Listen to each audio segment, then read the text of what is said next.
Hello, we're here with Samuel B. Katz, trying to get more aware of why we do the things we do.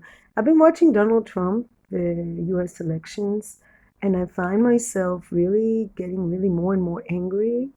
Also, the social media, what it does to us. And this man, Eckhard Toll, the author of the amazing book, if you haven't read it, you really should, The Power of Now, How to Live Now. And he talks about in this video about how to bring more lights and how to break the cycles of social media control. Conscious collective energy fields, which are really very much like a mental virus, Exactly.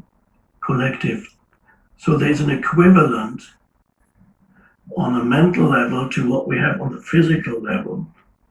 On the physical level, we have uh, the virus that we all know about all over the world, and the equivalent of that on the mental level is a virus of destructive, negative thought forms and emotions that people get taken over by.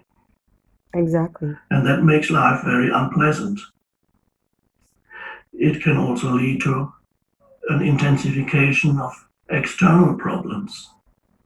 When more and more people are being taken over by negative energy fields without Exactly. knowing it, then they Exactly. It's like I feel like I'm swept into this drama, and I don't know what I would have done without yoga. Yoga really is like an anchor.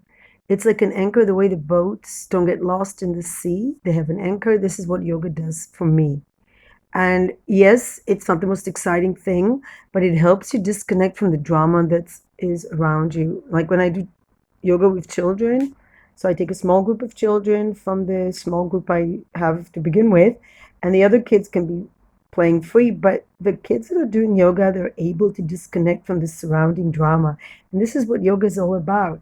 The, yoga, you should ideally do it outside or in a place where it's loud. So you have to practice going inside when things outside get overwhelm you. And this is what social media does. And he says emotions sell. They activate your anger and this and that in order to sell. And they take over your ability to filter things. And I think it's vital to be aware of this. create in the external, they create whatever corresponds to their inner state of consciousness. Yeah, that's the world is like a mirror. So this is a time, a very critical time, but it is the most critical element of it, as I see it, is not in the external. Yes, there are external problems, but more fundamentally, it is a problem of human consciousness, and it can only be tackled there. This is the root, the causal realm is human consciousness. And in order to inhabit a better world, you need to go to the causal realm of your own consciousness Sorry, there's like a and not seek a better world in the realm of effect, which is the external realm. I'm sorry, there's a little bit It of doesn't mean you technical cannot problems. do things in the external realm. Factor in any action that you take is so if it is action to be ultimately really helpful and beneficial, if the underlying mental emotional state out of which this action arises is one of anxiety or fear. Exactly. It's not possible to take wise action and make wise decisions out of a state of fear. So And yet, he's not mentioning it. And yet, politicians, our prime minister, American prime minister, they try to manipulate people through fear. They think that if they tell people to be afraid, they can get them to go with, to be, they can get elected to be. Shelby, Shelby, yes, Shelby, we hear you. Shelby, you're heard. Come here. Yes, sometimes it looks weird that I talk to the dog, but I think she gets my energy drift. Shelby! Shelby! Shelby! So she's really afraid. I have to go to her. Wait just a minute. Yeah, she has a little bit of fear. You know, she has all the reason to be afraid. There's a big dog here who doesn't like her passing through her territory. Hello, Shelby. You can see her. Hello. So fear is a control mechanism. Absolutely. Donald Trump is an expert. Also, So is Biden. Many people they have good intentions. They want to create a better world, and that is wonderful.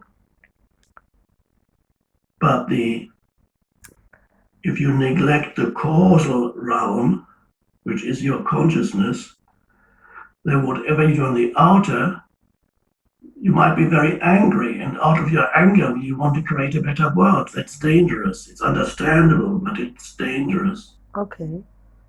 Because any action you take is contaminated by the energy field of anger. That's true. It creates, in Eastern terms, would say creates more karma.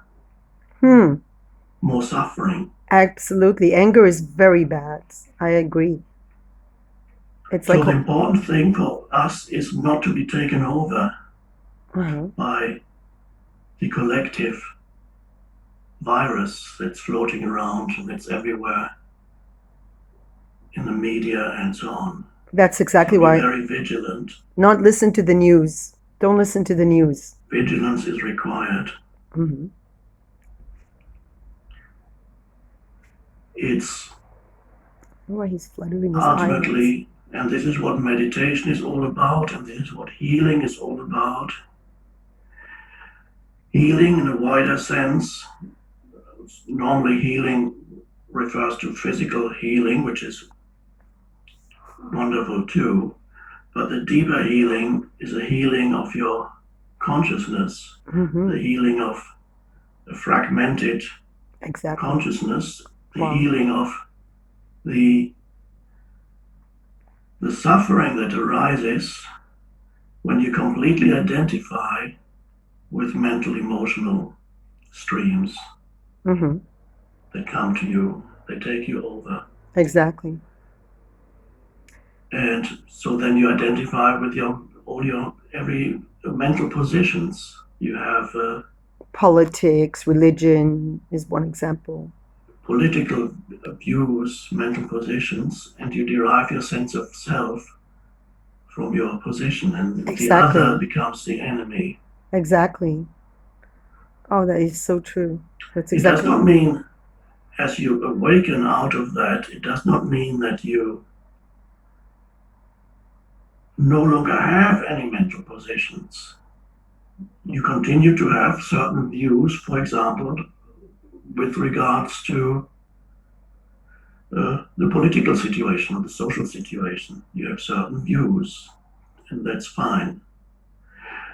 It would be virtually impossible to say, I'm now giving up all my viewpoints completely. I'm no longer having any viewpoint, and you can't do that. But you can recognize a mental position as a mental position without deriving your sense of self from it. Yeah, exactly. Then when you become involved in a discussion with someone who holds it, for example, in the United States at the present time, there's a huge division. It's almost like gradually two universes exactly. are developing. They're just very separate. There's a fragmentation. Exactly. And if you're unconscious, which means you're identified with your mental positions, then when anybody questions your mental position with an opposite mental position, the person becomes your enemy. Exactly. If millions of people live in that unconscious way, civil disorder even civil war is not impossible. I also think that that's That what happened. means millions of people are so identified with their positions that Hmm. they're completely unaware that they are being taken over by an energy field. Exactly. Exactly. I think this is exactly how I feel. Like when I watch Donald Trump, I just feel like he just takes over people and he gets them to hate. And then his wife has this campaign against hate on social media, and they say we don't hate. But all he does is just promote hate. And Biden is just like try to, he's just also his energy level. But both of them are just really one of these is tamasic in yoga, we say very low energy, and the other one is like rajasic, which is like really competitive. We're the best, we're the winner, we're the champions. I think when Queen, what was his name, Freddie Mercury wrote "We are the champions, my friend, and we'll keep on fighting till the end," I don't really think he meant it as such. Maybe it was a small little victory for him, but he was a loving person. And maybe he was reacting to the energy of champions and competition.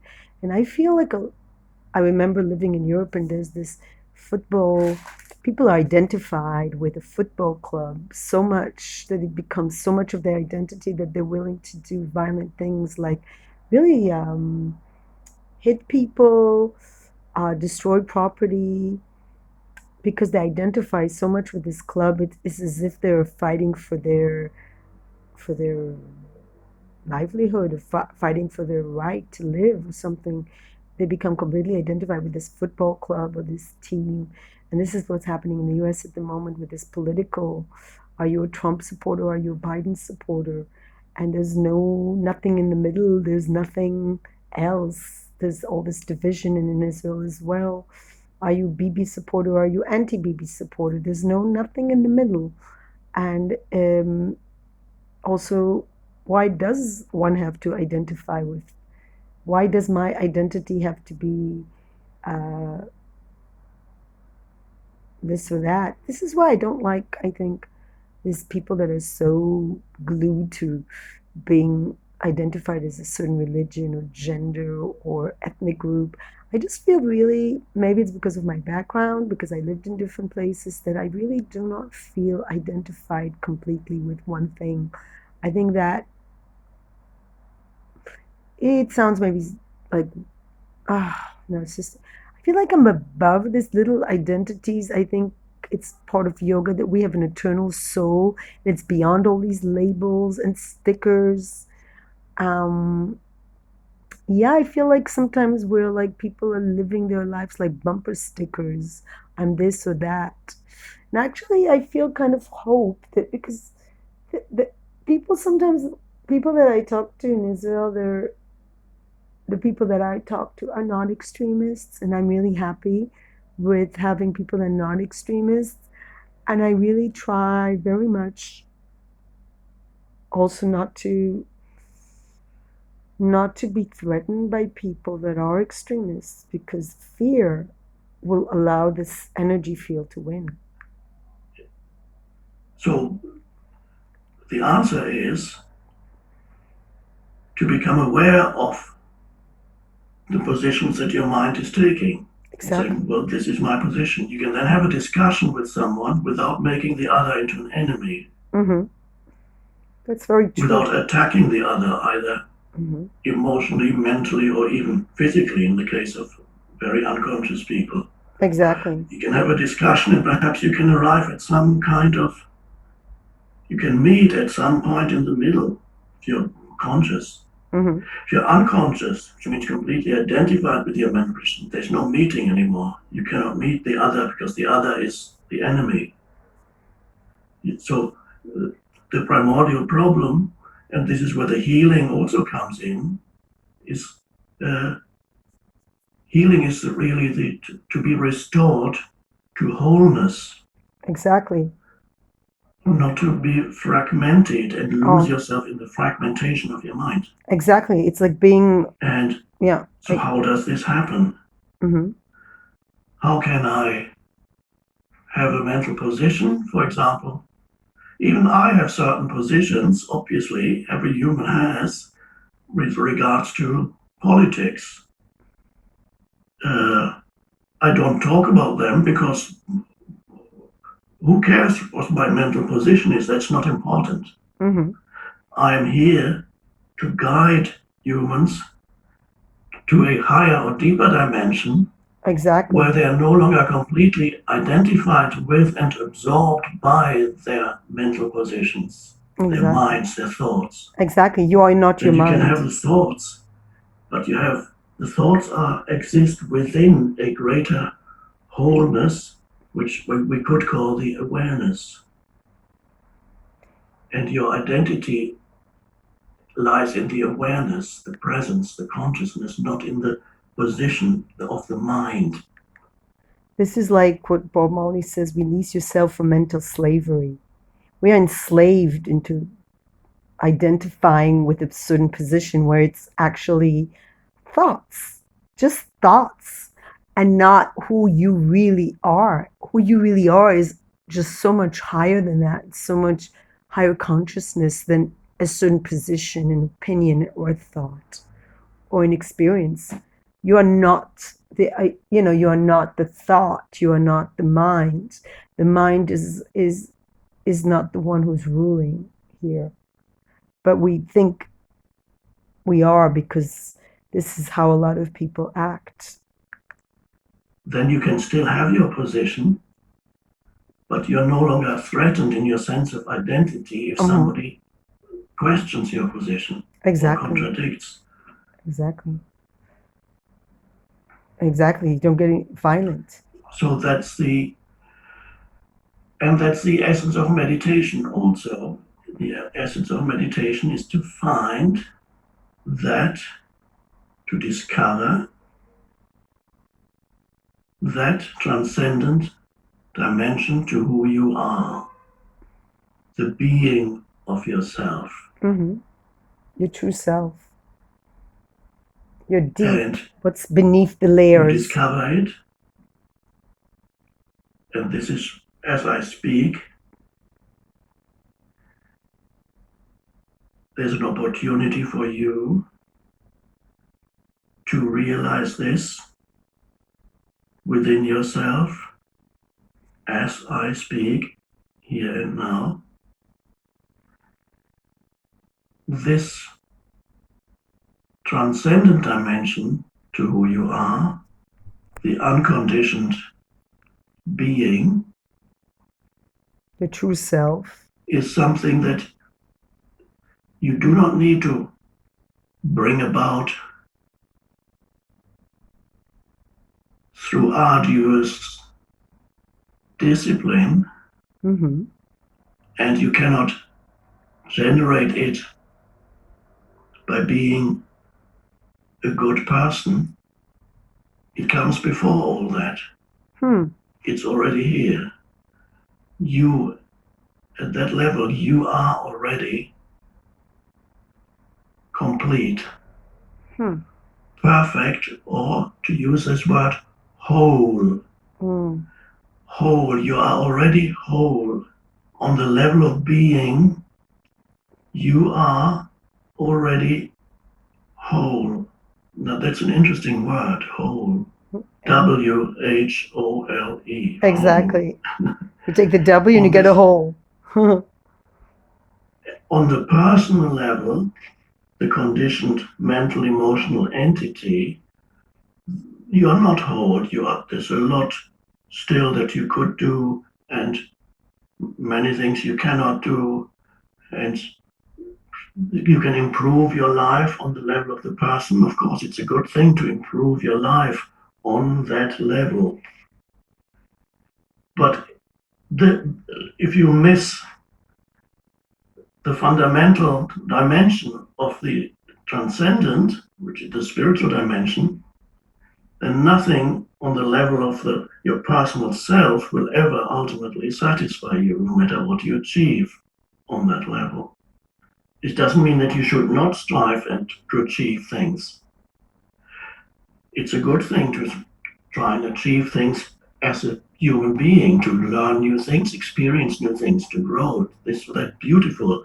This is part of why you are here, but it's not enough. And in fact, it's frustrating ultimately and not satisfying if you miss the more fundamental task, the more fundamental human task, which is to awaken to the deeper dimension of who you are beyond the conditioned person. Exactly, exactly, exactly. And that's the healing. That's the wholeness. You realize on that level you are already whole. Healing and whole go back to the same root. If you go back the etymology of the in Oh, English, oh, interesting. healing and whole go back to the same root, which lies in Old English, Old High German, and Norse, which is Scandinavian language. They all go back. Healing and whole go back to Highly. the same root. Sometimes Hmm. wisdom is embodied, sometimes in language. So if you follow it to its root, so healing and whole, I have the same root. And then there's another word that is part of that comes out of the same root, and that's the word holy. Interesting. So the word healing, whole, and holy have the same, etymologically, have the same root. Interesting. So you discover a dimension that has always been there, is not subject to time. Discover a dimension within yourself that is also the realm of the holy. And Ah, you it's cannot beautiful. define that. Holy points to the fact that you are intrinsically connected to the source of all life, which traditionally is called God. That is so beautiful. The holy points to that. Holy is not a word that you will hear very frequently in our present civilization. Uh, it's unlikely that the word holy has ever been used in the past few years on CNN, MSNBC, or Fox News. Very unlikely. Exactly. And the New York Times also, I haven't seen the word holy. I've been looking for it for a long time. No, it's not there. Because humans no longer even know what that means. You can only get a glimpse of what that means within yourself beyond conceptualization. When you go out into nature and you're Exactly. in a state of pure awareness and you look at the totality of nature that surrounds you, no matter where you are, there are trees or there's a landscape or there's the ocean or there's a mountain or just a field or even just a park or even just one tree, Or if a cat. you give it your complete attention, then without labeling it, without analyzing it, without calling it anything, you give it your complete attention, then you can sense that beyond that which you see in nature with your senses or what you can hear, see, hear, take in with your senses, there is something, there is an essence in nature, there is a presence in nature that can only be described as holy. And you're in a state of awe. I like that word, awe. When you're in nature and you go, and of course at that moment your mind stops. You're just conscious. You're Hmm. not labeling what you perceive, Hmm. and then you sense the the what we every sense perception is a surface reality. But beyond the surface reality, there's a deeper reality, and you can sense this deeper reality, which ultimately, what is that? It's the universal consciousness that manifests itself through countless millions of life forms. But underneath it, there is the one, ultimately, the one consciousness, the one being, and you can sense that. When your mind is still, you can sense it in nature. And then you can sense that there's not a separation anymore between you and nature. This unity. The same consciousness, different frequency, yes, is alive in you, as the consciousness that manifests as a plant, a tree, a flower. And so you sense and connect, and that is the awakening, that's the restoration of wholeness, the wholeness of life. When the fragmented entity, the ego, Uh-huh.